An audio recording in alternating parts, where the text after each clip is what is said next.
Kila alfajiri, mtaa mdogo wa mjini ulianza kwa sauti ya ufunguo ukigonga mlango wa msikiti.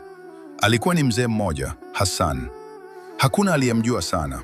Hakuwa tajiri, hakuwa maarufu, lakini kila siku alifungua msikiti mapema, alisafisha sakafu kimya kimya, alihakikisha maji ya udhu yapo, na kisha alikaa nyuma kabisa bila kujionyesha. Watu walimzoea kama sehemu ya ukuta. Hakuna aliyewahi kumuuliza, unaendeleaje? Kijana mmoja, Rashid, alikuwa tofauti. Alikuwa anaswali mara chache, anaamini maisha ni hustle tu, dini atafuata baadaye.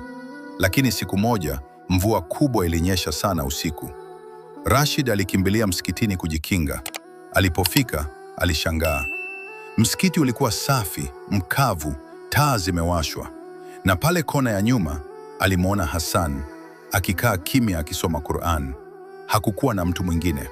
Kwa mara ya kwanza, Rashid alihisi utulivu ambao hajawahi kuhisi. Kila siku unakuja hapa mapema? Aliuliza. Hassan alitabasamu tu. Si mapema, ni kawaida tu. Hakukuwa na maelezo mengi, lakini maneno yale yalibaki kichwani mwa Rashid. Siku zikapita. Rashid alianza kuja msikitini mara kwa mara. Si kwa sababu ya watu, bali kwa sababu ya ule utulivu. Na kila alipokuja, alimkuta Hassan pale pale, kimya, mnyenyekevu. Kisha siku moja, Hassan hakutokea. Siku ya pili, hakutokea. Siku ya tatu, hakutokea. Msikiti ulikuwa wazi, lakini haukuwa ule ule. Kulikuwa na kitu kimepungua. Baadaye, habari zilifika. Mzee Hassan amefariki. Kimya kilitanda. Watu wengi walishangaa. Alikuwa nani hasa? Hakuna aliyekuwa na jibu kamili. Lakini Rashid alikuwa anajua. Sio jina lake, sio historia yake, bali athari yake. Siku ya mazishi, watu walikuwa wachache. Hakukuwa na kelele, hakukuwa na sifa nyingi. Lakini baada ya siku hiyo, kitu cha ajabu kilianza kutokea. Rashid alianza kuja msikitini mapema. Alifungua mlango, alisafisha sakafu, aliweka maji ya udhu, kama Hassan alivyofanya. Hakuna aliyemwambia afanye, lakini alihisi ni lazima.